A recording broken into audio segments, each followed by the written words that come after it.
I'm so glad to be talking to you about our workshop this September in Australia and excited to come. How you doing today? I'm excited to be talking to you too, David, and it's great you're coming and that we're combining it in doing this seminar together, The Healing Power of Illness. I know it. You have a really interesting history in psychology and Oriental medicine, and I have a background in psychology and process work with a fascination in physical symptoms. So I think that's going to be a rich time for us, hopefully for everybody. Yes, yes. So the title, The Healing Power of Illness, what does that mean for you? It's such a fascinating thing, actually, because we usually think of healing illness. We don't think illness is healing us. So that's a really powerful paradigm change. But in a way, most of us know it. For instance, let's say I'm a hard-working attorney. I used to practice law, and I'm working 6 days a week, 10, 12 hours a day. You might find that I start to not feel well. Maybe I'll get colds. Maybe I'll get a flu. Maybe I'll get other symptoms that come along with tiredness. So in one way, I could go to a doctor, dear doctor, I'm feeling ill, I'm tired, give me an antibiotic, help me, give me some energizing herbs, help me lift my energy. That would be my most common way of thinking about So, that. though, I mean, you probably wouldn't go to the doctor for herbs that are going to lift your energy. You might go to the Chinese medical practitioner, but you go to the doctor to have the symptom that's really uncomfortable removed. You say, "Oh, look, I've got this cold, this flu, or this pain, or stomach problems that are recurring," and really, it's a very intrusive symptom, and I really want to get rid of it. That's right. And then I would say to you, Christina, you're looking at your stomach problems, your flu, your cold as an illness. Let me pose a different paradigm. Perhaps your lifestyle and your working so hard is not quite healthy. Maybe working 70, 80 hours a week is not healthy. That's the thing that needs healing. In that case, the cold or flu is a message to your regular life that says, your regular, I'm not unhealthy. I'm the flu. I'm not unhealthy. Your lifestyle's unhealthy. I'm here to help you get better, to remind you to change your lifestyle. I'm medicine for you, trying to slow you down. And I love that paradigm shift. In Chinese medicine, the ancient sages and the ancient texts have three levels of medicine. They see the highest form of medicine as working with a person's unfolding destiny or life path. The second is dealing with the sort of things you're talking about, really being able to work with lifestyle and how you look after yourself, both on a physical level and an emotional level. And the lowest form of medicine is actually trying to remedy a symptom or cure a symptom once it's there. And so I think what we're wanting to try and what we're offering is with this seminar is to start to change some of or to look at possible ways of changing the paradigm that our Western way of life has come to lead us to believe and to live a life that wants just to take the symptoms away. That's so important. I like that you also bring up things like our bigger life path or our life myth. It makes me think of somebody I was working with who had asthma. And they had asthma as a child. Not everybody has it early onset, as you know, but some people have it as a child. Some people have it as a child and it goes away. Some people have asthma that comes and goes through their life like something more chronic. And when I've worked with asthma with many people, I've learned two things.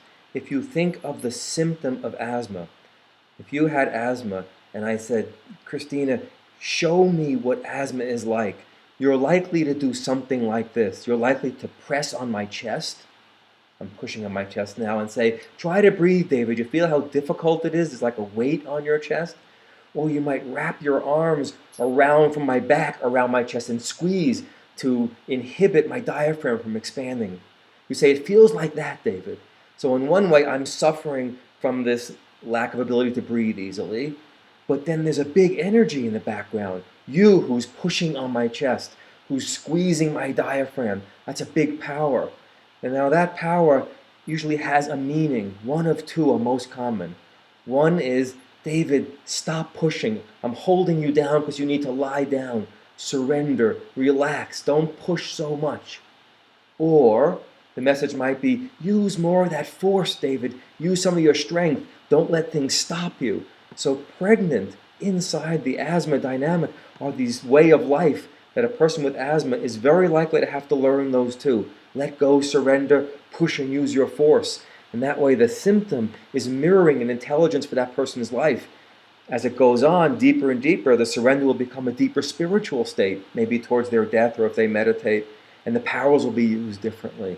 You're just making me think about the long-term ways that more chronic illnesses can teach us, instruct us. They're like allies that follow us along our way.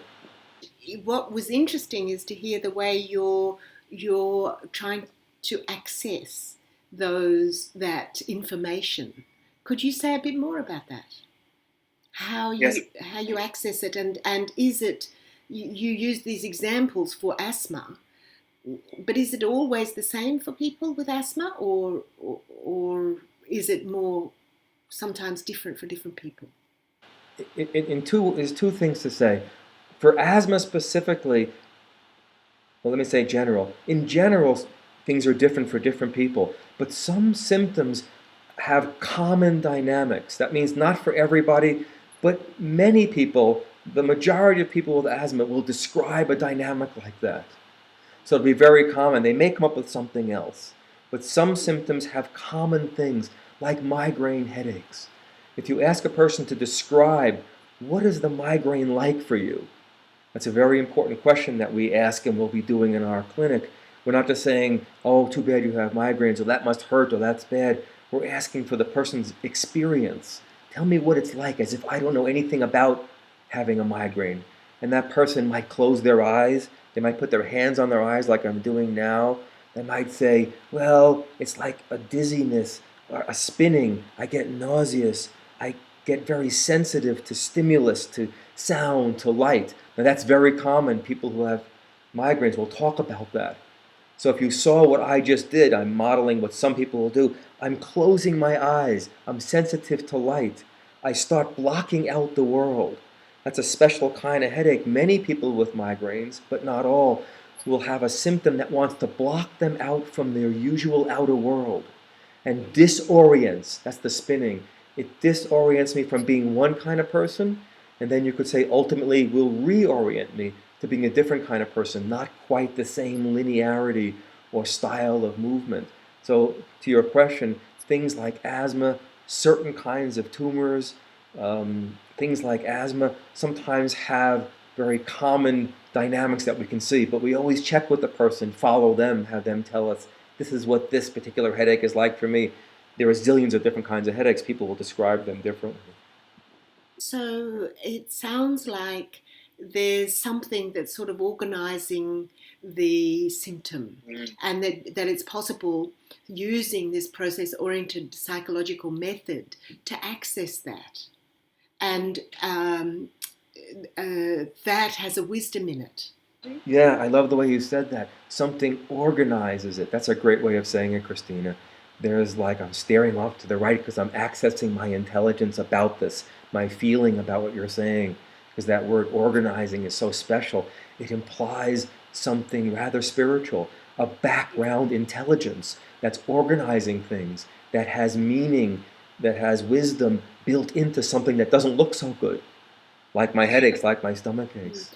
This is the thing that's really inspired me in the work that I've done over many years of seeing people and working with the Chinese medicine and all, but also working to unfold messages in symptoms to see how there's patterns that arise and that how there's such a wisdom that can come through a person's life.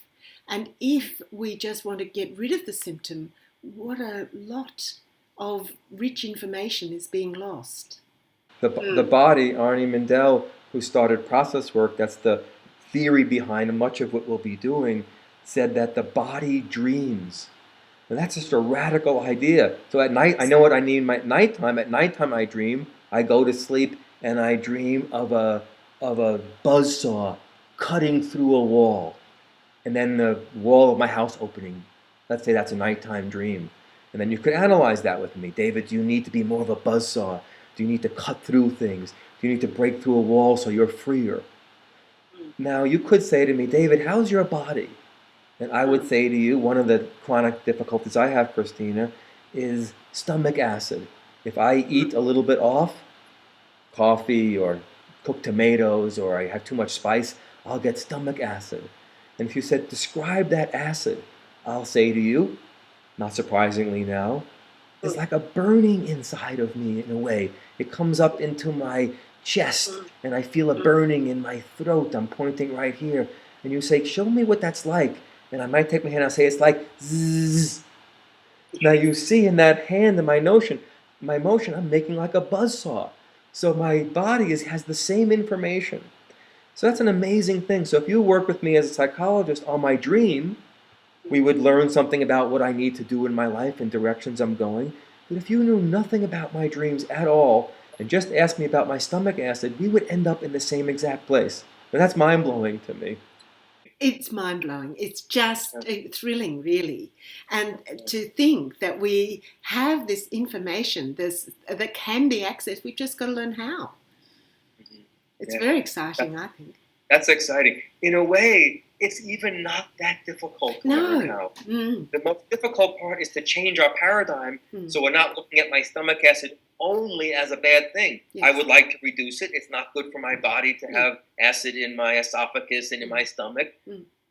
So that's true. But at another level, it's something else. And to change our mindset. But once we change our mindset, it's actually fairly straightforward to say, tell me about your experience of your body. What is your body like? Your body speaks in feeling experiences, in proprioceptive experiences. And people can then start to describe that. They're telling you something very deep as their dreams, really. Yes. And this this awareness now is being linked to changes that can occur in the body physically just through thinking differently, through the neurosciences, the new sciences, and the links of biology with emotion, and finding that if we change our attitude to something, our whole physiology can change very quickly. This is a whole deep question worth an hour of dialogue together. Can we, via our minds, our psychology, our attitudes, change the body's experiences, the body's symptoms, the difficulties? And in my experience, sometimes, not all. And then some people say, well, if you can only do it sometimes, what good is that? Well, if you get a migraine and you go to a doctor, it's going to change it sometimes. Most of our symptoms that we have long-term difficulties with are not so easily changed by almost any medicine, really. They need their life, some of them are life issues, life changes. But to your point, different things can happen. Sometimes symptoms can go away. I've seen that happen. Sometimes symptoms can be reduced. But one thing can always happen. The person always can enrich their life with the meaning of those symptoms and be more alive, more rich. I could be more acidic in my life. That means to tell my partner, no, that's not good for me. Or to say, I can't work past 6, I'm too tired tonight. I have to be a little more acid to do that. My symptom knows how to do that. My acid knows how to do that. I need to learn from that acid. That I can always do. So my relationship might get better as well. And isn't it extraordinary then to see how these symptoms can ricochet or reverberate, really is the word I was looking for, through our life as a whole. And that the physical part is one part and an important part. But it's only part of the whole story. That's right. A personal story. It could be a life story. It could be a family story. Yeah. If you have an Aboriginal root, those symptoms will have a cultural story and an Australian story built in. If you're African American in the United States, then those symptoms could have and are likely to have a cultural story. Or if you're a woman anywhere, some of your symptoms, if you have breast cancer, for instance, Some of those symptoms may be more likely to be connected to cultural issues like sexism, for instance. For instance, breast cancer, many women, now as you said before, this is not true for everybody. I'm creating some generalizations, but some of these have a preponderance of people who would experience this. So breast cancer is more likely to be described by a woman as something hard, a tumor in the soft flesh of the breast, the fat of the breast, and something hard. They might show you like a knuckle. And I say, David, it's like a hard lump. Feel my knuckle. It's like this, and there's a softness around that. That woman is likely to have been enculturated in most cultures, maybe all, to be soft. Be my mama. Be soft. Be sweet.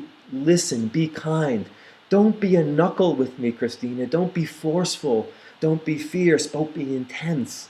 So in that way, the hardness and the softness will mirror that sexist culture and that dynamic.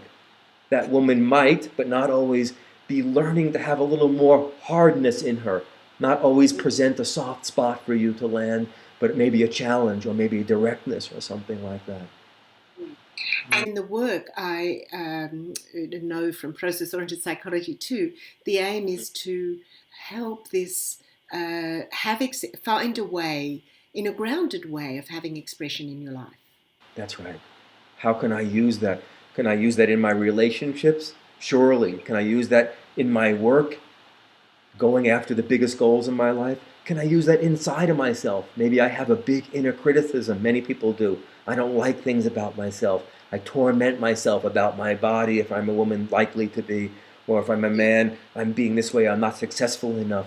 So those common inner torments, I might need some of that force, some of that acid, some of that tumor energy, just to help what people think of as esteem, by saying, hey, wait a second. I don't have to take that. Now I'm using some of that muscle that my symptom is recommending in another way. And then there's a chance that if I use up a little bit of that energy, maybe it'll be less likely to somatize, less likely to show up in my acid.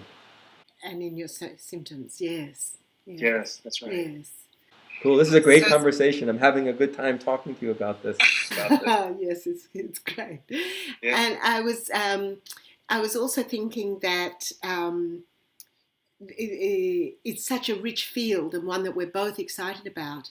And then I think, what about a doctor who is working with the incredible wonders of Western medicine?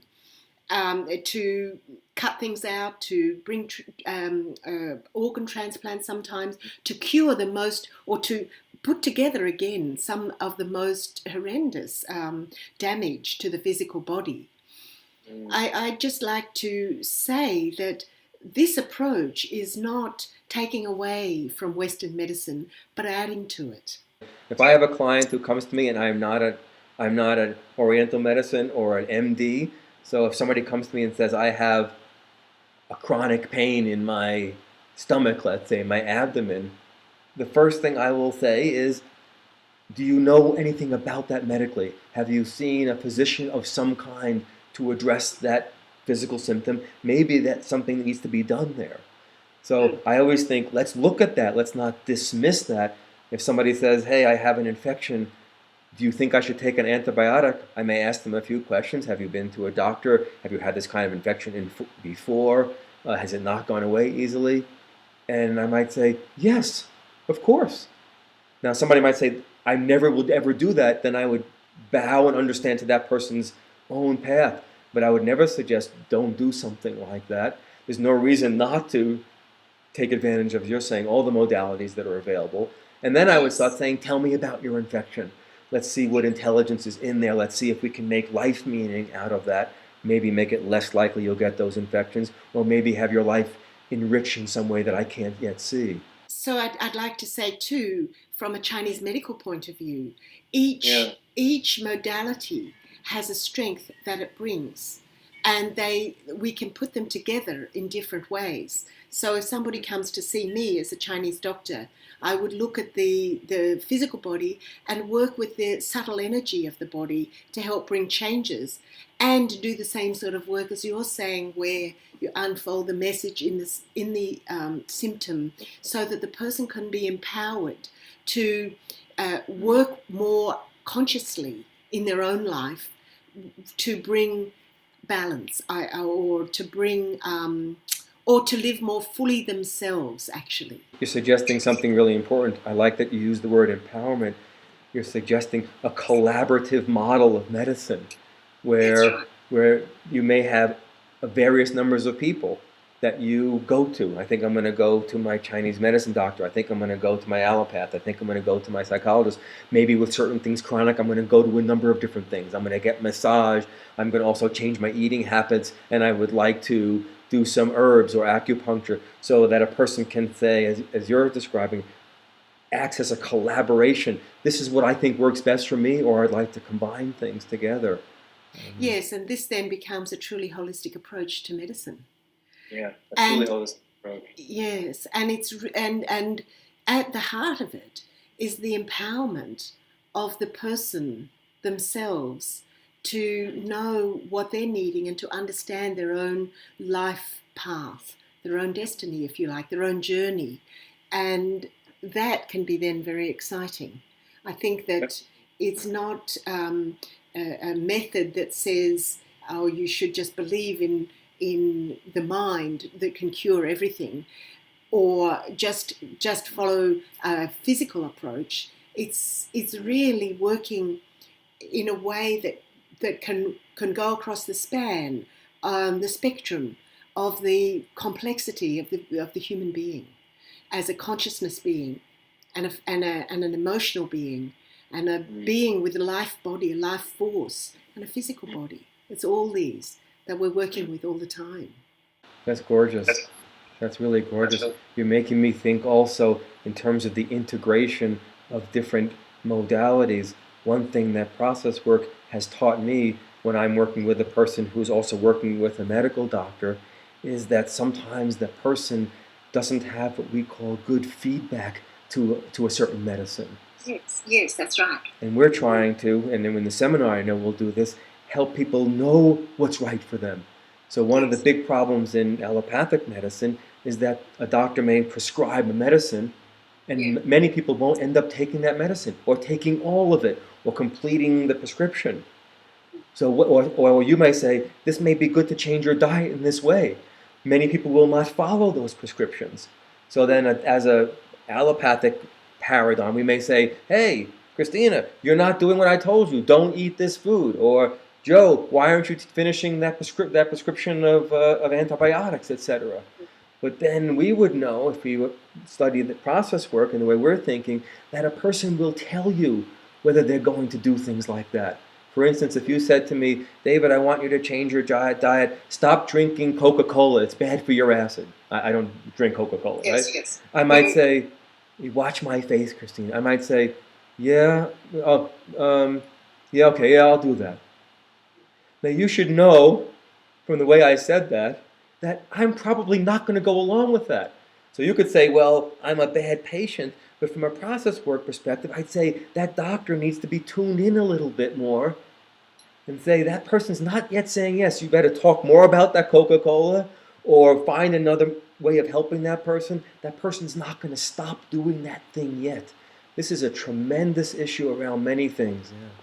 Yes, so that's lovely. That the notion of really being able to read the subtle signals and the feedback from the person, so that what you're doing is working and crafting, if you like, a situation that's unique for each person. That's perfect. And then hopefully we can teach the people at the seminar to connect with that inner sense of knowing.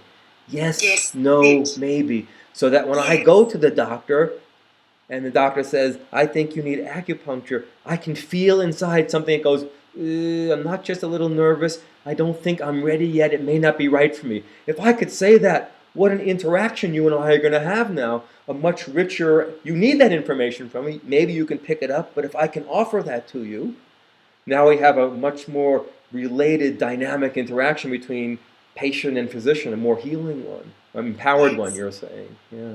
So I think that this work and the insights and even some of the skills that people can get to take away from these 2 days of our workshop can be very helpful no matter what area of work you're in. If you're a nurse or a doctor or a Chinese medical practitioner, all of those areas can greatly enhance your work and your sensitivity to the individual who comes to see you. Yeah. This is really exciting. Thanks for talking to me. Thank you. It's wonderful, David. I love it. I'm looking forward to our work together. Me too.